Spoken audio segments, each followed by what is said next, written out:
Pues buenas tardes. Estamos por terminar con esta fabulosa mesa, nuestra semana de Medio Oriente y Norte de África.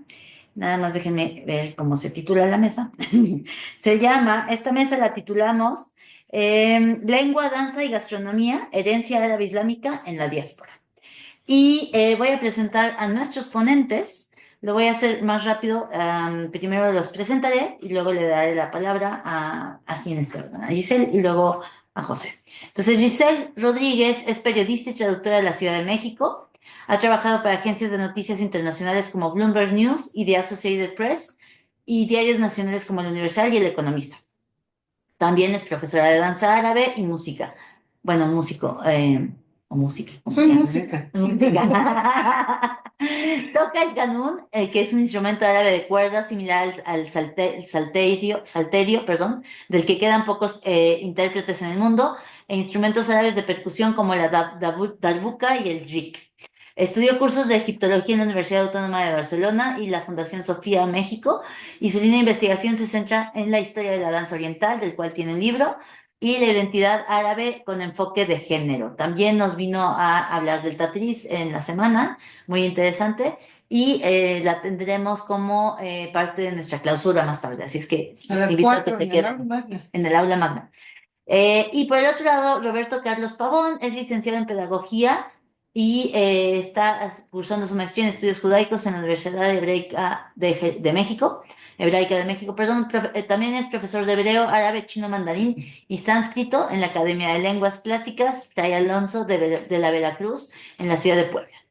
Ha escrito algunas de sus publicaciones son Compendio de Gramática Hebrea, Compendio de Gramática Italiana, del Diccionario Español-Chino, Chino-Español, en la versión de México, y que es el primero en su género elaborado en Latinoamérica.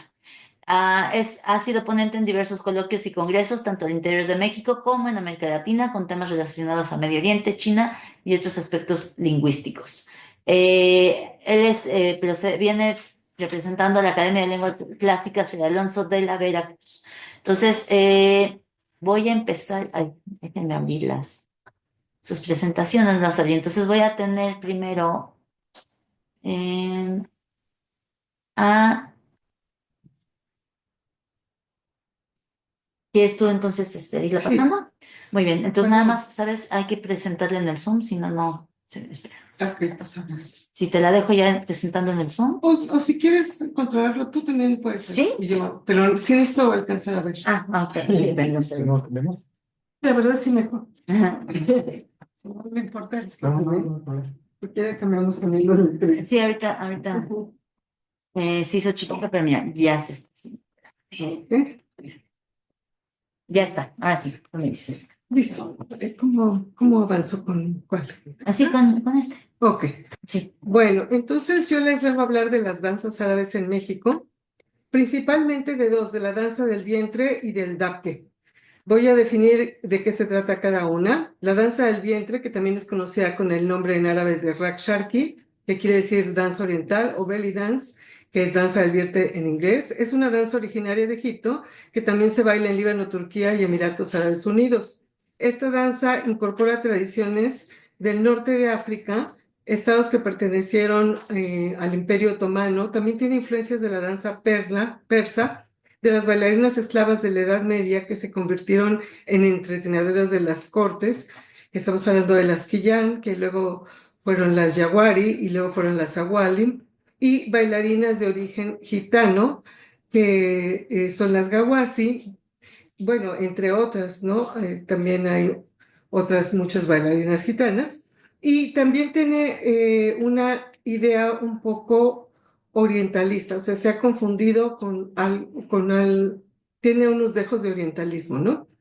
Por el contrario, el dabke es una danza social y festiva originada de Bilad el Sham, o sea, de Siria, Líbano, Jordania, Palestina, que en su momento Bilad el-Sham fue una provincia de los califatos Rafidun, Omeya, Abbasí y Fatimí, que está ubicado en Líbano, Palestina, Siria y Jordania actuales. Esta danza tiene sus orígenes como más primigenios en las danzas rituales para despertar la tierra. Ustedes saben que en Líbano había santuarios fenicios dedicados al dios Baal de la fertilidad, pero también tenemos todas las leyendas sobre el descenso al inframundo y cómo la tierra renace en el presente. Y el dab que es una danza que se pisa la tierra, o sea, como que uno se apodera de la tierra pisándola y brincando como ella. Y a veces esta danza del dab que es como si te agarrara un genio de esos que andan allí en Baalbek, ¿no? Inspirado por unas Ménades, ¿no? Te mueves con gracia, pero también te mueves con fuerza. Entonces, es casi les diría que es un ritual de posesión de la tierra, ¿no? Bueno, luego vamos en el marco teórico, definir qué es identidad. Viene del latín identitas y quiere decir cultura o costumbres que diferencian a una persona o a un grupo social del resto.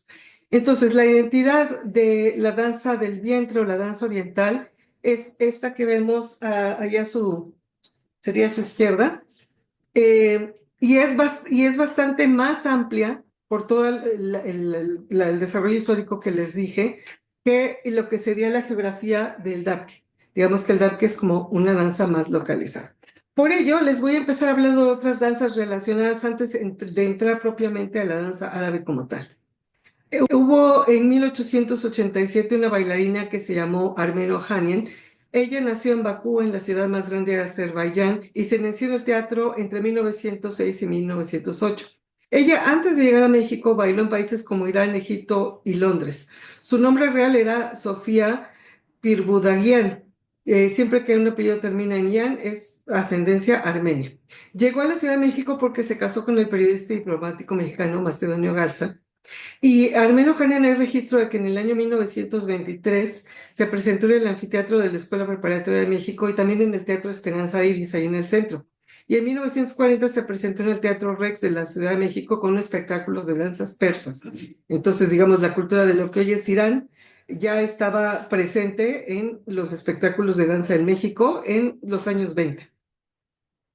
También dio clase en el Conservatorio Nacional de Música y fue una de las fundadoras del Ballet Nacional de Persia en Teherán, y tiene la influencia de Isadora Duncan. O sea, ella se inventaba sus propias ondas, vibraba con la música y se hacía su orientalismo en la danza, ¿no? Bueno, otra vena que alimenta a la danza árabe, como les dije, o la que conocemos como la danza del vientre o Raq Sharki, es la vena gitana. Entonces, desde 1880 empezaron a llegar a México gitanos de Hungría, Rumanía y los Balcanes. Ellos entraron por el puerto de Veracruz. Aquí la imagen que es del fotógrafo Lorenzo Almendaris, que él tiene un documental sobre los gitanos en México. Otra investigación la descubrí en la Semana Árabe pasada, que en el Estado de México a finales de los años 20 y principios de los 30, los gitanos, a los que les decían los húngaros, cobraban por leer la mano, y las mujeres que vestían con faldas largas y coloridas y bailaban alrededor del fuego a cambio de monedas. Entonces, fíjense, la idea esta de bailar alrededor del fuego, pues sí se ha hecho en tierra mexicana, ¿no? ¿Por quién? Por gitanos. Bueno, luego les traigo aquí unas cosas muy graciosas. En los años 40 estaba el cine de la época de oro en Egipto, con Samia Gamal, con Farida Al-Atrash. Y aquí en México también estábamos en la época de oro. Entonces, ¿qué pasó? Pues que Cantinflas quiso hacer su película.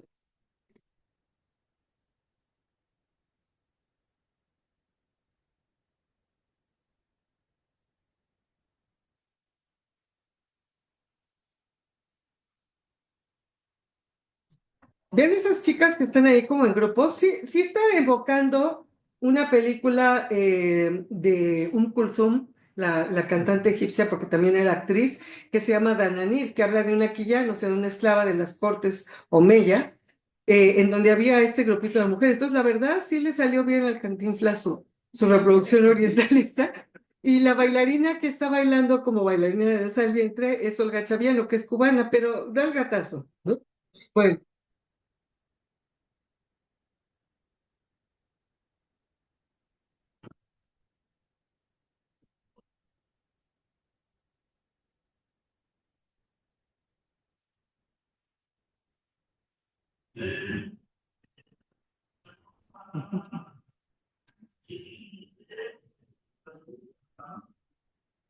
Bueno, es una delicia, ahí lo tengo en mi canal de YouTube de Giselle Javillo, si lo quieren buscar. Se llama Las Mil y Una Noches, es una película de Tintán del año 1958. Y otra vez está hablando de la venta de esclavas. Y eso no es orientalismo, había venta de esclavas en el mundo árabe, eran las esclavas entretenedoras que se llamaban las quillán, pero no vivían así esclavizadas de que ahora le hace el quehacer. No, no, eran artistas de gran renombre, se pagaba mucho dinero por ellas, se vestían con pura seda, andaban con joyas, sabían recitar, sabían tocar música, sabían cantar y sabían dar placeres sensuales al que la compraba y vivían bien, ¿eh? La verdad, yo sí sería quilla. Bueno, entonces aquí tenemos a María Félix, que en 1955 hizo una película que se llama French Cancan, en donde está bailando con un velito. Baila feito, la verdad, eso sí no se le salió tan bien, pero el personaje le salió muy bien. Y luego está Gloria Mestre en Foxhole in Cairo en el año de 1960. Ella también hizo ahí un papel de baile. Ah, ya, ahí está. Discúlpame. No, no, está bien. Bueno, entonces ya vamos a hablar ahora sí de la danza árabe propiamente. Las primeras bailarinas árabes que se presentaron en México fueron Kawakeb, que es una bailarina de Líbano. Eso fue en el año 1964.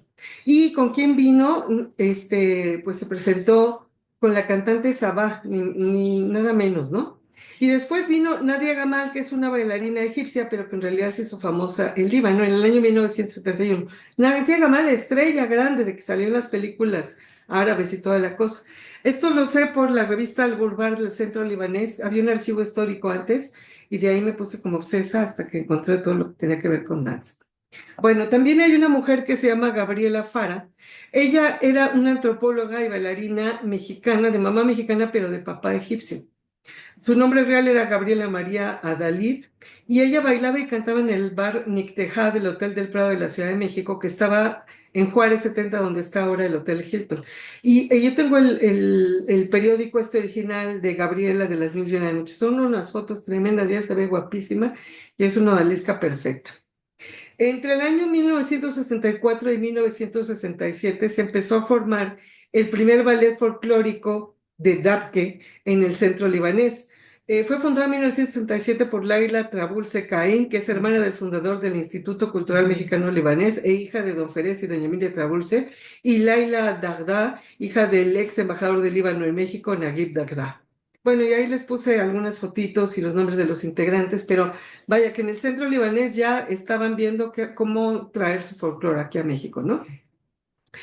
En 1975 ya había cumplido 10 años el ballet, obviamente ya habían cambiado algunas bailarinas, pero pues, ahí se hay el testimonio de que continúa.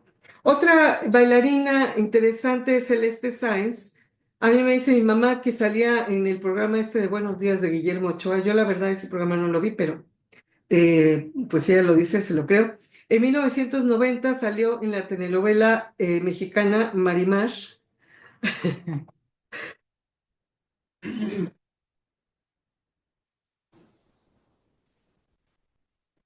Y ya es todo, ¿no? O sea, no esperen ver más. Pero bueno, pues ahí está bailando con su espada en la telenovela mexicana Marimar. Y luego actuó en otra película sobre la vida del expresidente egipcio Anwar Sadat. Y aquí en medio vemos el programa de danza de la primera presentación esta de Celeste Sáenz, que fue en el año 1985 en el Teatro de San Pedro Garza García. Y hubo belly dance y también hubo dap. Ah, ok. No, bueno, esto se va a morir, no, Fred, mira. Hay un documental narrado por Edward Said y él escribió el guión que se llama The Shadow of the West. El director es Geoff Dunlop y es del año 1986. Esta escena es del club Omar Khayyam de Detroit y lo narra el mismo Edward Said.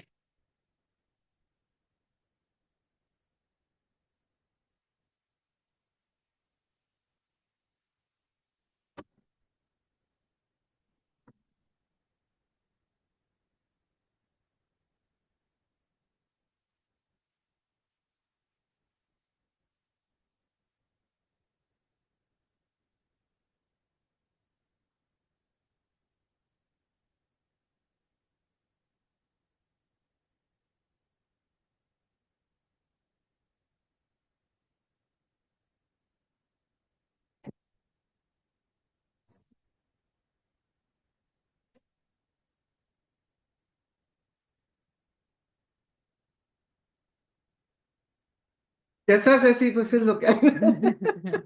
Bueno, entonces fíjate, una bailarina mexicana en Detroit entreteniendo a los palestinos ricos en el club Omar Khayyam. Bueno, la primera bailarina mexicana de sangre libanesa, bailarina profesional que hubo aquí en México, fue Laila Canal. Naila Canal se llamaba Anabela Ramos Alvarado, su papá es libanés, era alumna del cantante libanés Moin Farid y en Guadalajara bailó en el restaurante de los sobrinos de Elías Bechelani y en Cancún en el restaurante El Zafa, que era propiedad de Josh Estefan. En la Ciudad de México bailó en los restaurantes Fairuz y Sabá, en Presidente Mazarik y en Adonis de 1994 a 1996. A Laila Canal le sigue Samira, por eso está el nombre ahí de Samira. Bueno, este es Adonis, el restaurante todavía existe, está en GL 205 en Polanco.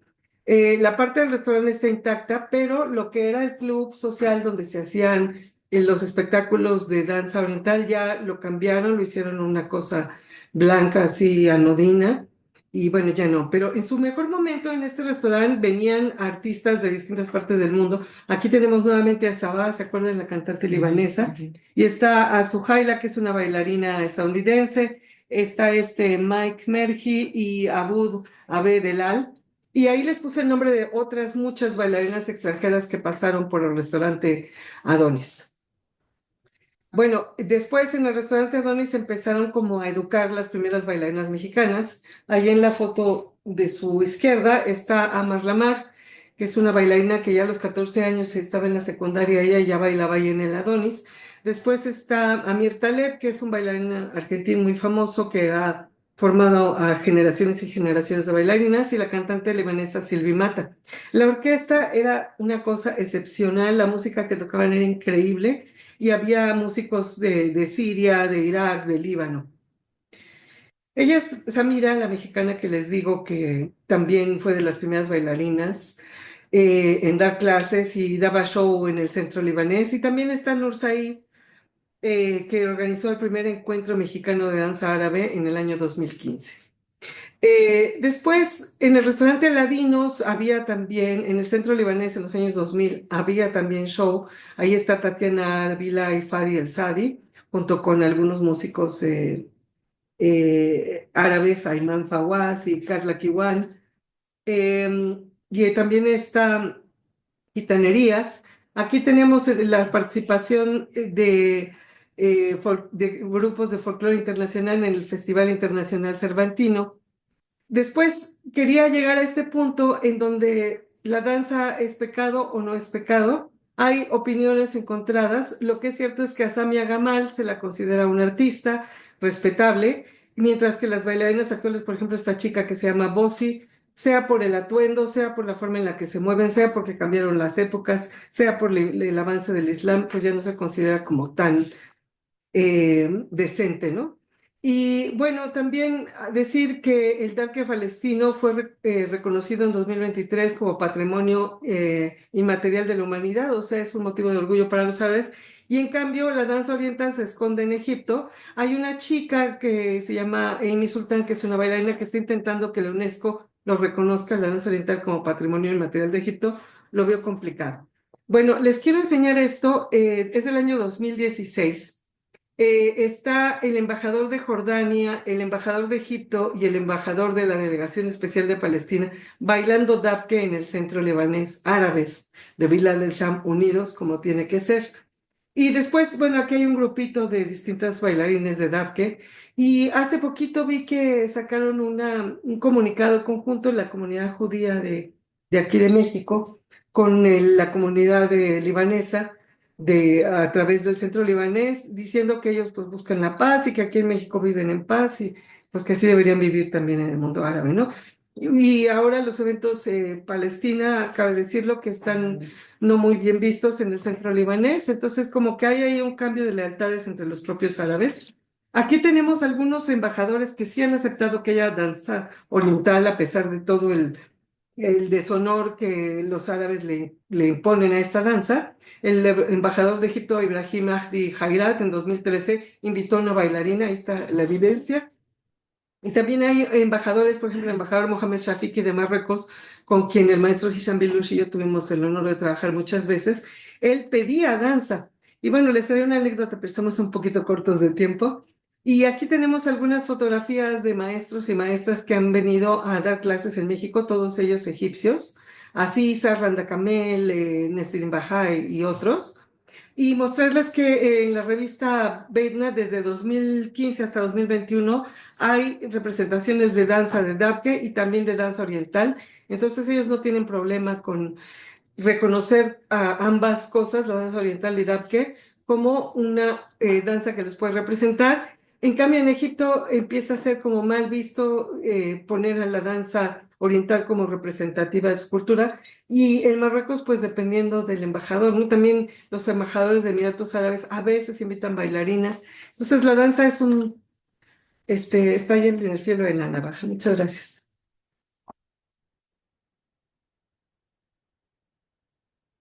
Pues muchas gracias, Giselle, por tu presentación. Voy a dar paso. Déjenme dejar de compartir. A la presentación de Roberto.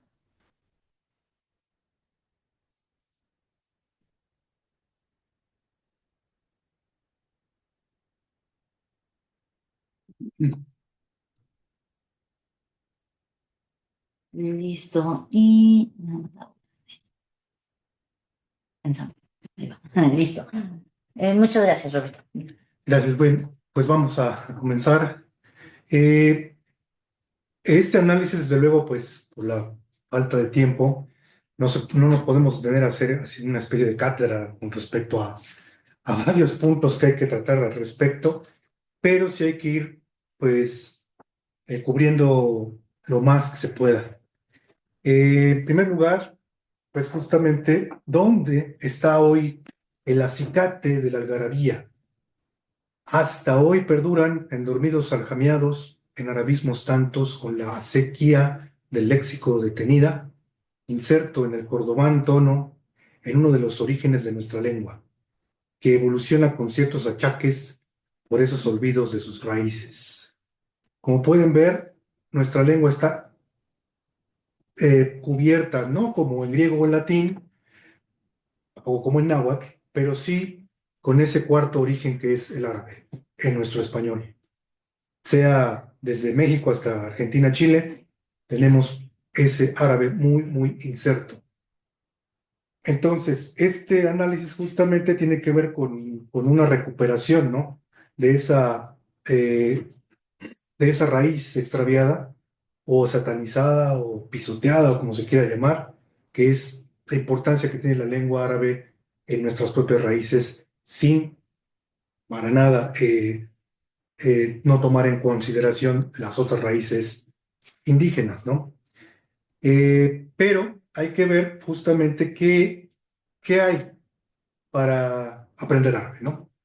No me detendré desde luego en el análisis de cada una de estas obras, solo las presento de una manera muy sucinta, pero lo que podría comentar al respecto es esta cuestión de su origen en este conjunto de gramáticas. Repito, no me detendré en ello, pero les puedo comentar, ya que no creo que se vea bien, que todo bueno, sea legible. Les puedo comentar o adelantar que todas estas gramáticas son españolas, todas, ¿sí? Aunque hay algunos autores árabes allí, pues tienen, o de otro origen europeo, sí tuvieron un patrocinio español de una u otra manera. Podemos también comentar aquí algunos cursos del idioma, ¿sí?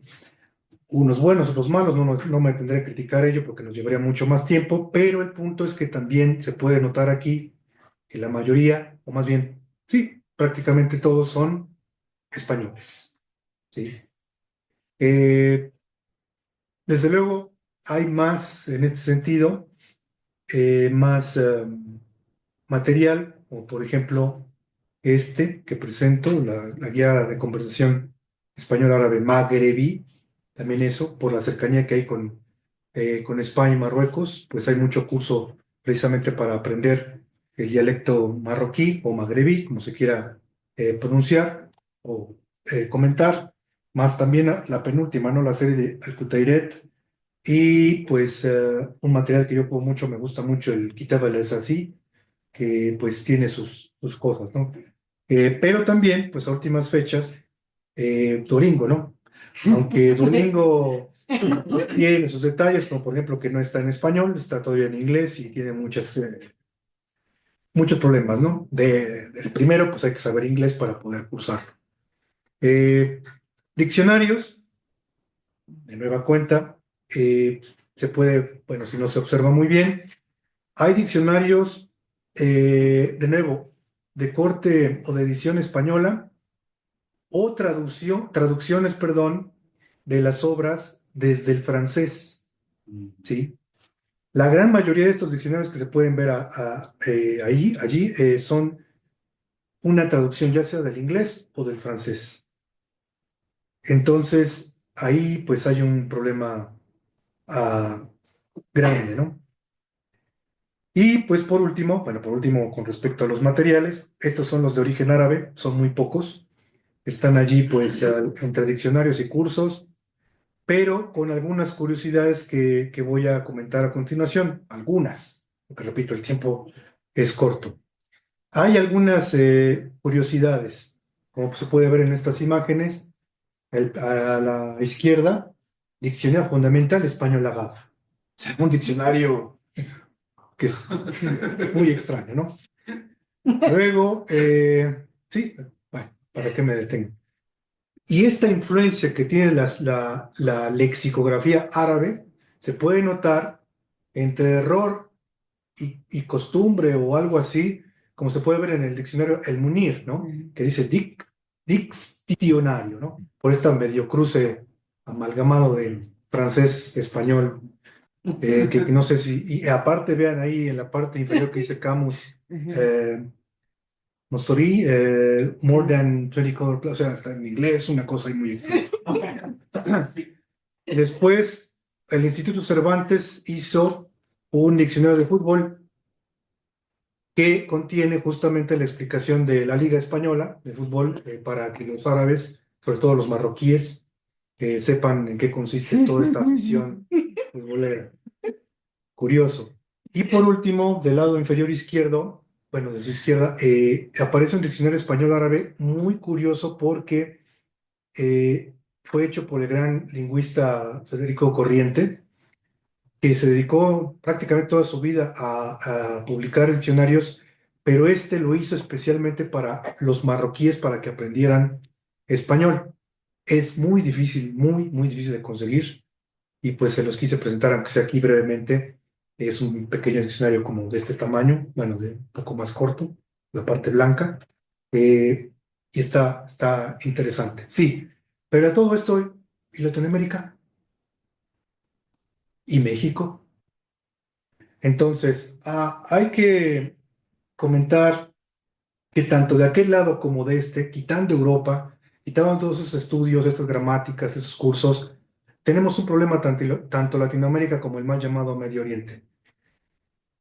Cito a George Nahas, que dice algo interesante con respecto al estudio del árabe en Medio Oriente. El primer obstáculo que plantea el uso del árabe es la falta de bibliografía. Se ha llevado a cabo un gran esfuerzo de traducción, pero sigue siendo insuficiente e incoherente. Es un ejemplo. Las traducciones al árabe no se efectúan ni al ritmo ni con el rigor necesarios. Y el nivel de la enseñanza se resiente. El potencial relativo al léxico del árabe, así como su flexibilidad, permitirían responder a la evolución de las distintas ciencias, pero sería necesario llegar a un acuerdo sobre la unificación de la terminología árabe en países donde el lenguaje hablado varía. Entonces, este es otro obstáculo. Primero, eh, la carencia de bibliografía. Segundo, eh, ¿qué árabe promover? Porque normalmente en la cuestión de danza, de música, se hace el árabe egipcio, que pues, como aquí en América Latina, ¿no? Lo que pega en México, pega en América Latina completa. Entonces igual lo que pega en Egipto, en todo Medio Oriente se conoce. Entonces, ¿hay que difundir ese árabe? Sí, ¿no? ¿Por qué? Esa es la primera dificultad. Entonces, para esto algunas instituciones que se han abocado al estudio del idioma árabe, y perdón si no coloqué alguna, pero es lo que encontré con respecto a una investigación que hice muy detallada de esto. Bueno, ahí se puede ver, las nombro, sí, la Universidad de Sonora, el Instituto Franco-Árabe, la Escuela Nacional de Lenguas, Lingüística y Traducción de aquí de la UNAM, el Departamento de Español para Extranjeros y Lenguas No Indoeuropeas del FES Zacatlán, de la UNAM, el Tecnológico de Monterrey, el Centro de HICNA, la Academia Europea de Monterrey, si no mal recuerdo también, la Academia de Lenguas Clásicas Fray Alonso de la Veracruz, de donde provengo, el Colegio Árabe de México, el Colmex, la Universidad Michoacana San Nicolás de Hidalgo. Hay otras instituciones, desde luego, privadas, pero que se abocan más a los cursos propios y muy específicos de dialectos como el magrebí, el levantino, precisamente como el Centro Libanés, que promueve, ¿sí?, el dialecto libanés y con letra latina. Entonces, pues se queda, no digo que sea malo, pero se queda sesgado. Entonces, además de esto, estudios más específicos en nuestro país. Poco, realmente muy poco. Las publicaciones que se han hecho en ese sentido son muy recientes. Tuve la oportunidad bueno, como muchos seguramente, de visitar la fila ahí en Guadalajara y prácticamente no ha habido invitados árabes.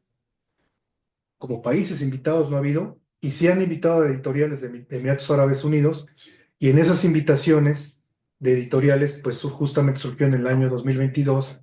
Bueno, lo habían hecho en 2020, pero por la pandemia se postergó este invitado del Emirato de Sharjah, o Sharjah, que pues tuvo a bien este interés, ¿no?, por la cultura, o acercar a ambas culturas, tanto sobre todo literaria, ¿sí?, la mexicana y pues la árabe en su conjunto, o al menos la emiratí.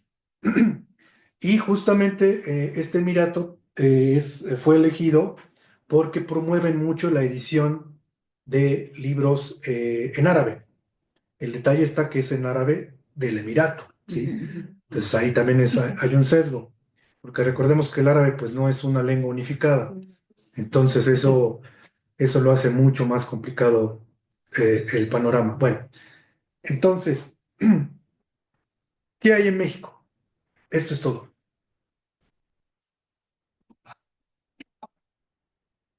Esto es todo. Tenemos El Principito en español cambiado, que tenemos aquí la compañía del autor.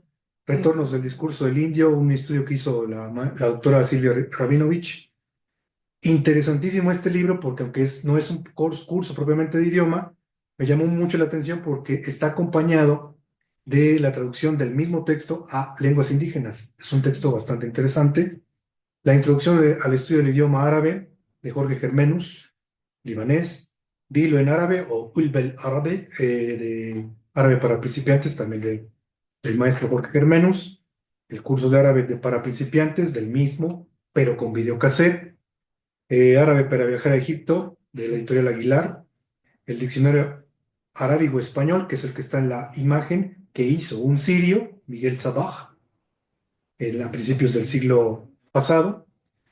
Y recientemente, de nuevo, otro libanés, el maestro Nabil Chartouni, que presentó árabe coloquial, tanto el diccionario como un curso y una forma de conjugar los verbos. Sí, pero de nueva cuenta, dos detalles. Y repito, no es por hacerles el feo a los libaneses, que son mexicanos, tanto, bueno, Nabil Chartouni radica aquí, el maestro Germenus también radica aquí, bueno, allá en Puebla. No hay fuera de esto un estudio fuerte, como es este diccionario que está ahí en pantalla, que tiene más de 1000 páginas. No hay realmente un estudio significativo o una metodología creada por mexicanos, y ya no digamos por otros países latinoamericanos, donde también se habla, bueno, se habla o se estudia de alguna manera poco o menos el árabe, como es Colombia, por la migración que se da en ese país, Venezuela, que bueno, mejor no digo nada, y Argentina, ¿no? Donde también hay una alta población de origen árabe.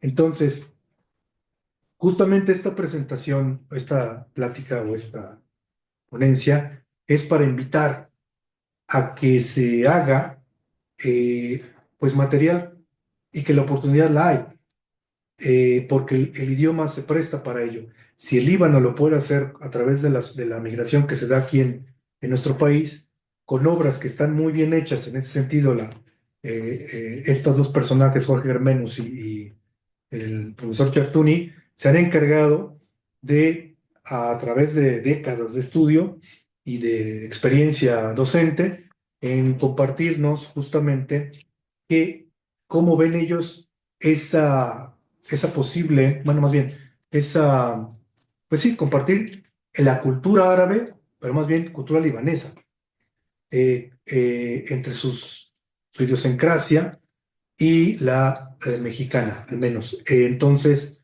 no hay una vista realmente de aquí para allá. Literaria la hay, como hace rato que preguntaban sobre el orientalismo en la literatura con respecto, pues justamente a posibles escrituras, que sí las hay, pero también desde una perspectiva ya un tanto antigua. ¿Y a qué me refiero con antigua? El siglo antepasado o el siglo pasado, ¿no? Y aquí con este libro que se ve en la imagen, pues igual 1934 se editó este diccionario. Entonces, ¿ha habido algo más eh, producido fuera de ese contexto libanés?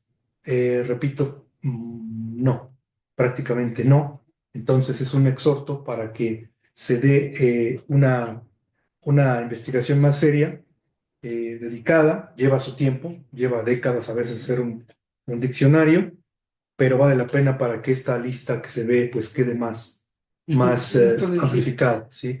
Entonces, pues ahí queda el exhorto. Por mi cuenta también ya estoy elaborando un diccionario precisamente actualizado, ya con términos precisamente más modernos, porque desde luego que por este diccionario que se hizo a principios o el primer tercio del siglo pasado, pues no está actualizado. Entonces hay que hacer algo nuevo y en eso estoy. Ya llevo 5 años y parece que no llevo hecho nada. Entonces, Son 12 millones de sí, palabras. falta, sí. Hay, pero se puede hacer cursos más amplios y ahí también hacer un estudio acerca de qué es lo más conveniente. Repito, ya para concluir, perdón, sobre Egipto o sobre una particularidad del árabe clásico, del árabe moderno, ¿sí? Que también es medio fantasmagórico eso de qué es en realidad el árabe moderno. Entonces, pues ahí dejo la bolita y a ver quién la quiere atrapar o quiénes la quieren atrapar. Muchas gracias.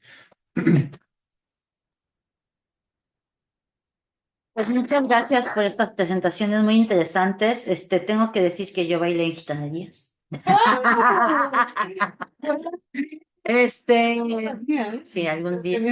Sí, sí, también sé bailar danza árabe. Bueno, este, y, eh, y bueno, a ver, primero voy a acabar, y ahorita voy con anécdotas. Pero el punto es, me gustó muchísimo las dos presentaciones porque precisamente, y creo que lo pone sobre la mesa Roberto en esta última presentación, vemos cómo la danza árabe y el DAP que en México sí han tenido una buena recepción. Siempre es más fácil llegar por lo cultural, creo, ¿no? Y él lo dice, ¿no? Y la danza es una de las, como quizás la literatura también, es de las formas en las que más fácil ha llegado a nosotros, aunque sea de manera exótica y orientalista, la cultura de estos países, ¿no? Y vemos cómo ha permeado a través de la danza en México. Y pues sí, yo también fui parte de ese boom en algún momento cuando estaba estudiando la maestría. Y tengo una pregunta, que ahorita a ver si nos puede contestar Giselle. Eh, Aunque más o menos dio una idea, o sea, me quedé pensando en que por qué ya no hay tanta, o sea, si ya pasó la moda de la danza árabe en México, o si es precisamente porque también en los países de origen se está viendo como algo más indecente que hace unos 15 20 años, y entonces ya no llega tampoco a México. O sea, también en México se está empezando a ver como algo indecente, o sea, permea también de cómo lo ven allá, permea aquí. Sí, es pregunta, pero, ajá. Espera. Ok. Paso a Roberto y ahorita los dejo contestar. Entonces, esa. Y por el otro lado, Roberto nos deja justo esta gran tarea. Voy a aprovechar para hacer un comercial. Con el profesor Khalid Shami del Colegio de México, precisamente empecé hace 20 años más o menos, una traducción del árabe al español en conjunto, o sea, porque en ese momento era muy buena en gramática, pero pues después la vida, ¿no? O sea, no alcanza para hacerlo todo bien. Entonces lo hicimos primero en la clase del Colegio de México, precisamente, de Riyal Shams de Ghassan Kanafani, y ya está por salir la publicación por fin de esa traducción que nos tomó 20 años. Guau, bravo, bravo. Pero nos tomó 20 años hacerla, o sea, es un proceso, o sea, también conseguir el permiso de traducción, todavía estamos en cuestiones de estilo, del español, ¿no? El del árabe, yo del español principalmente, pero, o sea, pero le hicimos conjuntamente esta traducción y salió de un proyecto de clase y él mismo tiene también proyectos lo que pasa es que creo que no los ha podido, ¿no? Hacer como más públicos de cómo enseñar el árabe en México y el Fusca. Y la pregunta para Roberto es eso, ¿no? O sea, a mí también me parece muy importante el pensar cuál es el árabe que se debe enseñar, ¿no? Ya después el que se debe traducir y eso, pues ya elijan, ¿no? Pero... ¿cuál es el árabe o sea, en el Colegio de México nos daban el Fusca, ¿no? Y un poco de moderno estándar, pero pues eso de moderno estándar, como bien dices, pues es el de los medios y luego también puede que varíe un poco, ¿no? Entonces, yo creo que, o sea, la pregunta sería, tú que lo estudias y lo enseñas y todo esto, ¿no sería mejor, al menos en México, que estamos tan lejos, empezar por el Fusca y después ya ir yéndose las amillas, ¿no? Y pues eso, entonces, no sé si nos pueden responder y ahorita abro al público. Bueno, yo me quedé en esta historia de la Ajá, danza oriental. ajá, No le vi el lado comercial, entonces ujú, yo les voy a explicar. O sea, hace como 20 años ujú, realmente se aprendían solamente pasos, o sea, no había como una relación entre la danza que se bailaba y la cultura a la que pertenecía. ujú, Todo era como muy superficial y a veces invitaban, me acuerdo una maestra que fue la primera que empezó a traer árabes, que fue María Shahadi, o una de las primeras que trajo árabes. También luego trajo un chino, ¿no? A dar una clase magistral de danza oriental, ujú. porque ella luego fue a China, entonces se volvió un poco así un negocio. Pero yo creo que Gris Vélez es una de ellas, o sea, como que realmente las bailarinas o algunas de las bailarinas empezamos como a investigar sobre el origen, pero su relación con la cultura, como más a nivel intelectual. Y tu pregunta era que si lo ven feo en México. No, yo creo que en primer lugar en México es un boom, o sea, sigue habiendo academias casi en cada esquina. Ya hay bailarinas como de 12ª generación, lo que le enseñó una y otra, otra.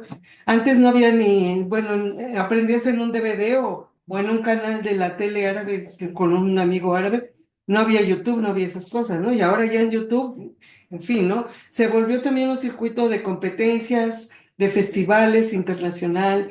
Las bailarinas que ahora bailan en Egipto, la mayoría son extranjeras, la mayoría de las bailarinas que bailan en Emiratos Árabes son extranjeras. En Turquía está casi ya, todavía existe, pero lo tienen así como muy orilladito ya, ¿no?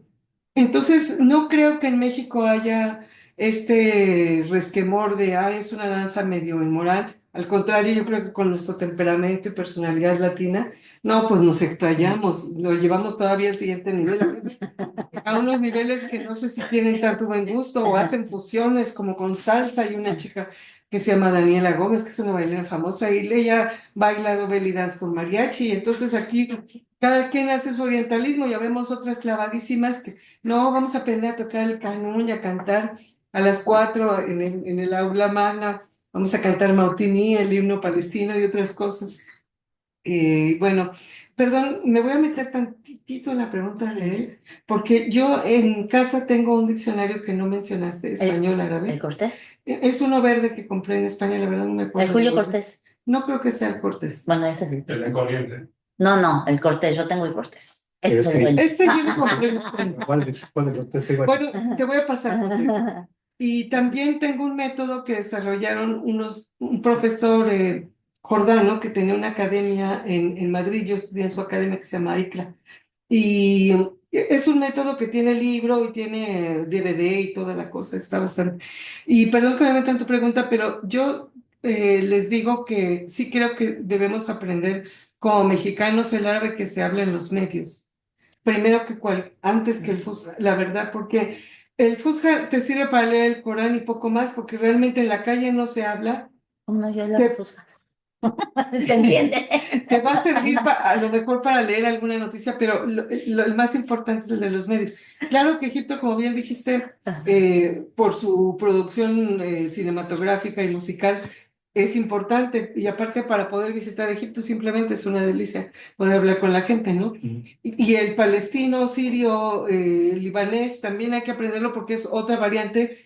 Y luego de unas, ¿cómo te diré? Bases de lo básico, después de ahí ya se empieza a aparecer quizá un poco, porque entonces ya estamos hablando de un árabe intelectual, ¿no? Este árabe moderno estándar, yo creo que es el árabe esto del mundo intelectual y las amías son las que sirven para comunicarse a nivel de la calle, ¿no? Y ahora sí ya me callo y te digo a ti. No, sí, coincido. Siempre que inicio cursos, bueno, en resumen, siempre que inicio cursos les pregunto por qué quieren aprender árabe, cuál es la función. Y sobre su respuesta les digo, pues de todas maneras vamos a aprender Fosha. Porque, luego les explico, porque es muy necesario porque con ese árabe Fosha se da la base para entender los dialectos. Y ya entonces, sobre los dialectos, podemos, no sé, por ejemplo, en el caso del sirio o de Jordán, que no es lo mismo el ma o el madar que el shu, ¿no? Entonces ahí diferenciar como pronombres interrogativos, que luego el ma puede ser la negación y todo es, bueno, es más gramática. El asunto es que sí es muy importante conocer Fosha porque es una manera de conocer las letras. Porque bien que mal, aunque el Líbano las usen o medio no, y a veces, y Marruecos lo mismo, pero hay alifato. Entonces, es muy importante conocer las letras para saber leer independientemente del dialecto que se maneje. Y sobre todo que cuando van a un país árabe, quienes aprendan aquí en México, normalmente van sobre, por ejemplo, mm, conductores, bueno, los que me ha tocado darles clase, conductores o con abogados o por una cuestión de negocios, y esto implica un árabe, pues no tan coloquial. O sea, sí les sirve, pero mejor vamos con el Fusha, porque también el dialecto, como muchos dialectos, pues son nada más formas de hablar, lo que no significa un nivel académico. Entonces, sí conviene también enseñar primero sí Fusha, claro está dependiendo de la, del interés que haya por parte del alumno o del grupo, porque así nada más de, pues les voy a enseñar libanés y si aguantan, pues como que no. Entonces, repito, no por nada contra los libaneses, pero es importante sí aclarar también eso de las diferencias, porque todavía hay mucha gente que piensa que el árabe es uno. Y no, hay que explicar esas diferencias de que no, hay árabe clásico, el árabe mal llamado estándar, o Fusha, y los dialectos. Entonces, sí es importante, eso sí, no lo puedo descartar, aunque sea libanés, levantino o marroquí, que sé que es difícil, pero es muy importante saber alifato, porque muchas veces quieren, no, las letras no. Sí, pero si llegas allá y lee, ¿cómo vas a...? Sí, claro. Muy bien, ¿alguien del público? Sí, a ver, vamos hacia allá. O sea, primero aquí, José. Bien, bueno, pues en el eje común que veo en ambas presentaciones y con lo que yo presenté y mis otros proyectos que veo, pues es ver dónde hace falta y dónde no la sensibilización. Es decir, como que en ciertos puntos hay mucha sensibilidad hacia la cultura árabe, la danza, la comida, me atrevería a decir también. Ahí y hay puntos que hay que reforzar o que hay que explorar o que hay que abrir, ¿no? En cuanto a la sensibilización. En ese sentido, pues, por ejemplo, en el literario, ¿no? Yo veo y esto lo comenta Luce López Badalt, comenta esta situación de un relato, un libro que hay que se llama, ella misma lo publicó, El viaje maravilloso de Burunquilla a los confines del universo, que es una versión mudéjar, morisca, en alcañado, de uno de los, de alguna de las historias de las mil y una noches. Y cuando ella habla del éxito de este texto alcañado, justamente dice que lo que hizo, su éxito, se debe no a su complejidad, sino justamente a lo contrario. Justamente por ser un texto simple, que se centra más en los elementos maravillosos, en la trama de la historia, más que en sus elementos formales y en su sofisticación literaria, que justamente, de manera inversa, hizo que en el mundo árabe fuera como rechazado o mal visto. Bueno, vemos esto, cómo hay ese puente, ¿no?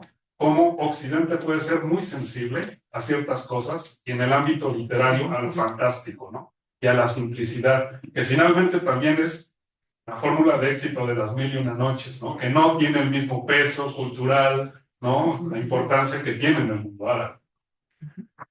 Justamente cuando presentamos el Principito, entre las cosas que no dijimos fue esta. Decir, ¿por qué? Bueno, ¿qué recepción tuvo el Principito en el mundo árabe? Que a lo mejor es una tarea que se hará después, ¿no? Pero ahí es donde está este punto de sensibilidad que me hizo optar por publicar primero el Principito. ¿Por qué? Porque mi primer proyecto de traducción hacia una forma aljamiada, moderna, fue otro proyecto de relatos cortos y de cuentos que fue Las anécdotas de Johann. Un libro muy interesante que a lo mejor yo habría incluido en tu presentación, porque la autora libanesa, Rahilda Vilamá, nos presenta pues la única traducción que hay al español de las anécdotas de Johann, y es increíble que no se conozca el propio personaje de Johann en el mundo hispano, ¿no?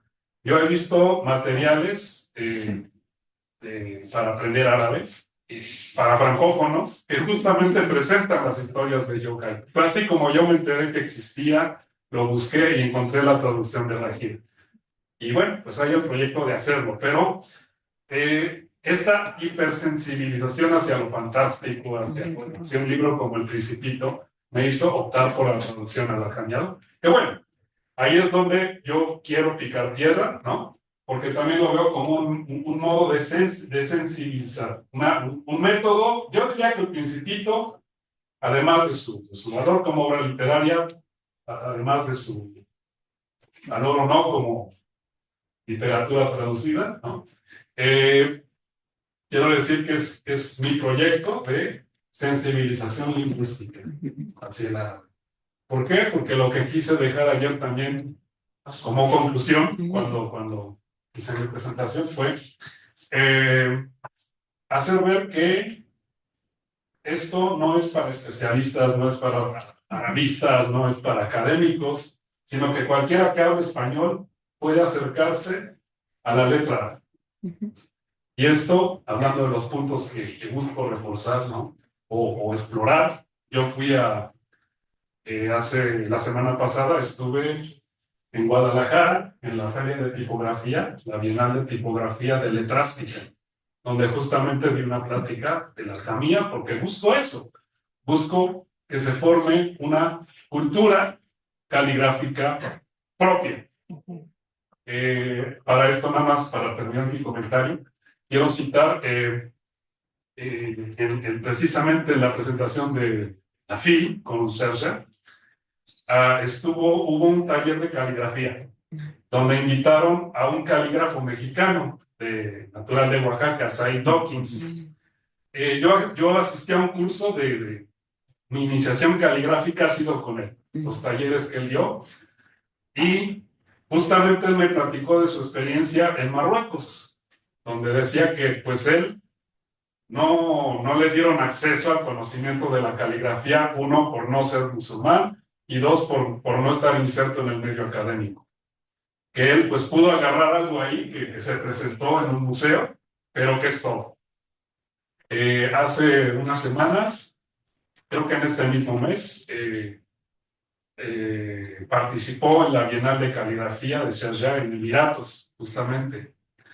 Y bueno, pues justamente lo que yo busqué ir a hacer a Guadalajara es esto, ¿no? Es picar piedra, abrir estos puntos de sensibilidad, en general para el público, para que se vea que cualquier hispanohablante puede acercarse a esta letra, y para la formación de una cultura caligráfica propia. ¿Por qué? Como lo dije en esa presentación y en estas últimas, pues creo que todo el mundo puede.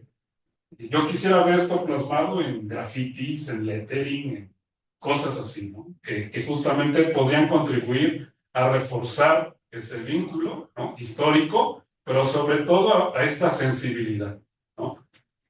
Que ya tenemos en otras áreas, como en la danza y en la gastronomía.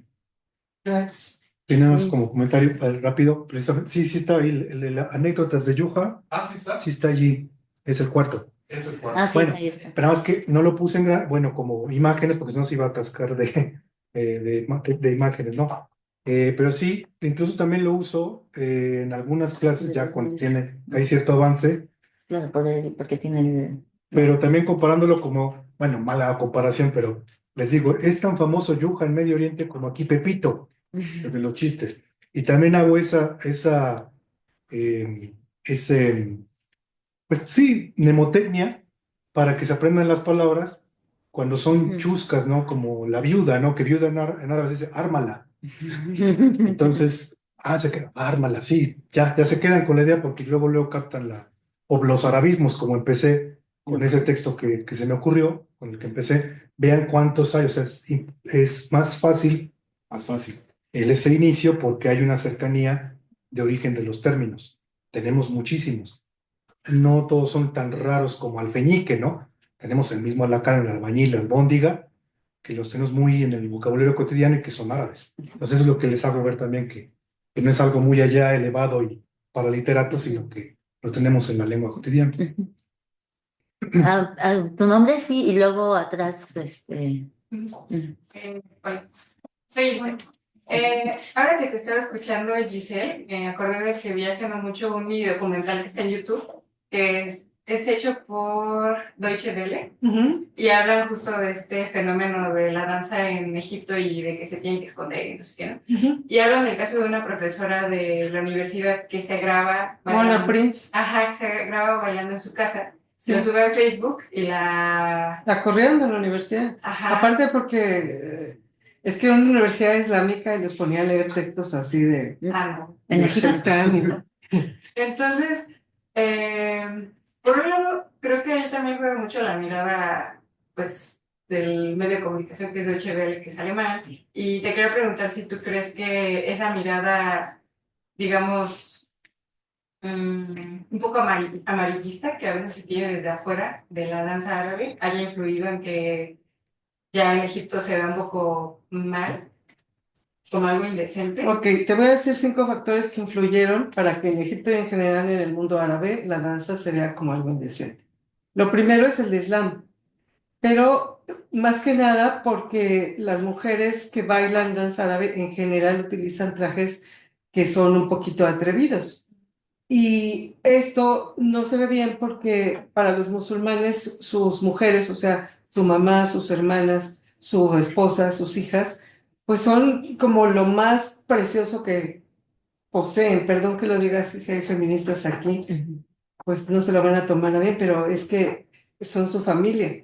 Y entonces que cualquier hombre las esté admirando mientras bailan y luego sabrá Dios qué se van a imaginar ya que se vayan a su casa. Pues es que la danza oriental es muy sensual. Entonces, es como esta exposición del cuerpo femenino que necesariamente va a causar lujuria porque en ellos causa lujuria. Y entonces, por eso es que nadie más lo puede ver. Lo segundo, que también es tristemente cierto, es que algunas bailarinas, pues sí son prostitutas. Tanto de clase alta, digamos, bailarinas que trabajan en hoteles de 5 estrellas, llega un jeque y quiere pasar una noche linda y le paga muy bien, a lo mejor unos $10,000. como chiquillas que ganan, no sé, 500 pesos el día y tuvieron que ir a bailar ahí a una fiesta de barrio, así como un sonido que rentan así aquí en Nesa. Bueno, pues están ahí bailando con una mini faldita, con una mini tanguita y está así con una cara y no sé, ni lo hace con ganas, pero está ahí meneando el cuerpo y a lo mejor todavía el que la contrató le dice, ¿qué onda, no? Antes de ir. Entonces también hay esta asociación. Tercero, un factor importantísimo es el cine egipcio, porque en el cine egipcio, si bien le dio exposición a las bailarinas, les dio renombre, las convirtió en artistas, también es cierto que muchos de los papeles que interpretaban a veces tienen que ver con la mujer que tenía una adicción o que andaba metido con el carterista o que a lo mejor andaba buscando un sugar o a lo mejor que tenía su sugar, pero pues tenía otro novio aparte. Y todo este tipo de papeles que interpretaron las bailarinas en el cine egipcio de la época de oro, las estigmatizaron como una mujer de moral un poco pues cuestionable, ¿no? La doctora Carolina Braco de la Universidad de Barcelona hizo una tesis doctoral sobre No, de la Carioca. Universidad Autónoma ¿De Buenos Aires? de Buenos De Buenos Aires. Aires, dije Barcelona, ¿qué Sí. estoy diciendo? Sí, de Buenos Aires, gracias. Sobre Tajea Carioca, ¿no? Ese es un tercer factor. El cuarto factor es la saudinización de Egipto, que en los años 80, por la situación económica que había en Egipto después de la guerra con Israel en el 77 y así, la economía no estaba muy bien, muchos egipcios se fueron a trabajar a los países saudíes, y entonces ahí como que empezaron a aprender un islam pues de wahabismo, ¿no? Entonces, cuando regresaron a sus casas era como, no, bueno, pues a ver, aquí hay mucho desorden, vamos a controlar un poquito más el comportamiento, ¿no? De las mujeres. Y las propias mujeres que su identidad fue inclinándose más hacia el Islam, sea por la presión social o sea por convencimiento propio, porque yo veo muchas musulmanas muy felices en Egipto y viven perfectamente bien con su marido, y ya quisiera yo estar así, la verdad. Y la última pregunta, sí, para antes Sí, de... para la maestra Giselle. Sí. ¿Cuál es el papel de la maestra Marta de la Vega en la historia de la danza árabe en México? Bueno, mira, yo no la conocí, yo solo te puedo hablar lo que me dijo Samira. Marla de la Vega fundó el International Dance Center y daba clases ahí de danza árabe, pero ella se basó para dar estas clases en un libro que había. Entonces, y en el libro había posiciones tipo, ¿no? Así, jeroglífico egipcio y cosas así como del otro y no sé qué. Pues con fotos en un libro que además está idealizado, pues seguramente no. Entonces a mí me cuenta que en los años 80 ella fue como a Dallas o no sé dónde, algún lugar en Estados Unidos y compró unos DVDs. Y entonces con esos DVDs ya vieron lo que realmente era una bailarina árabe y entonces empezó, como que cambiaron toda la enseñanza. Entonces casi te diría que el papel de Lupita de la Vega fue como tener una escuela en donde Samira como que dijo, a ver, yo quiero saber más, ¿no? Y la verdad, les digo una cosa, Samira fue la primera maestra mexicana que daba clases de danza árabe. La danza era árabe, árabe, que un árabe se veía reflejado en ella una gran maestra, la verdad. Y para el profesor, gracias, maestra. Y para el profesor Roberto, ¿qué significa el jameado? No, Viene del jamia, que es hacer extranjero. O sea, ¿qué? hacer extranjero. Es decir, escribir el idioma extranjero con letra árabe. ¿Sí queda claro? No. Sí, por ejemplo, no sé, Escribir aquí Giselle, Ajá. en vez de escribirlo así con estas letras, es ponerlo con letra árabe. Para que Con el alfabeto. con Sí, por ejemplo, Belly, en lugar de escribir Ratchet, escribirías B-I-L-I. Eso es algo. pero con letra árabe, sí. Y entonces, ¿qué es transliteración? Transliteración es como suena. Sí, como se escucha. O sea, Al revés. el transliterado es al revés, ajá, de letra árabe, lo que comúnmente se ve como árabe, por ejemplo, aquí esto, ¿no? Lo que está ahí en árabe, entonces ponerle T-A, una H, L-I-L, tahlil, ¿no? Podemos hacerle la portada. Ah, claro. También aquí, al final está.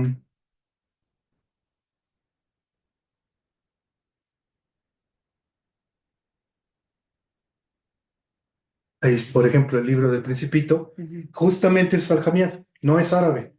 sea, parece árabe la portada del Principito. Uno dice que no, bueno, medio tiene nociones, eso es árabe. No, porque el árabe, un palestino, un sirio, un jordano lo lee y dice, no sé qué diga.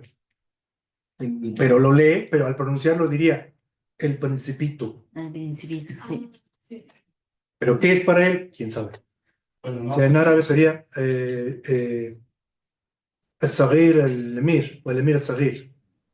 Entonces, eso ya es en árabe el Principito, pero puesto con letra árabe, ahí está en español. Ah, sí, ya. El idioma. Gracias. De hecho, bueno, perdón, no fue la pregunta para mí, pero creo que responde a muchas cosas. Ah, cuando le presenté esto, yo quería ver cómo veía un árabe ese, un árabe hablante.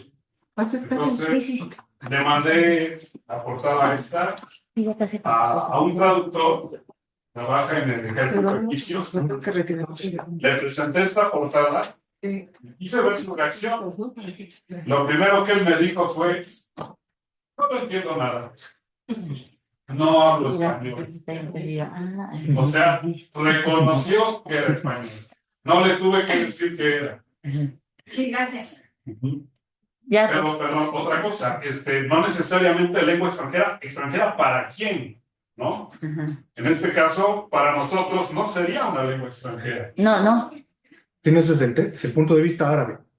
Desde los árabes sería, eso es hacer extranjero. Mi idioma lo pongo en uno extranjero. Gracias.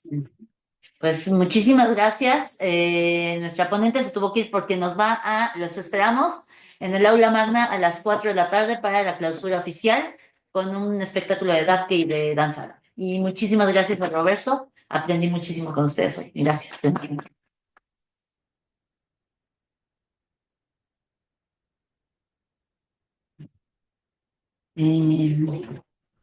Déjame compartir.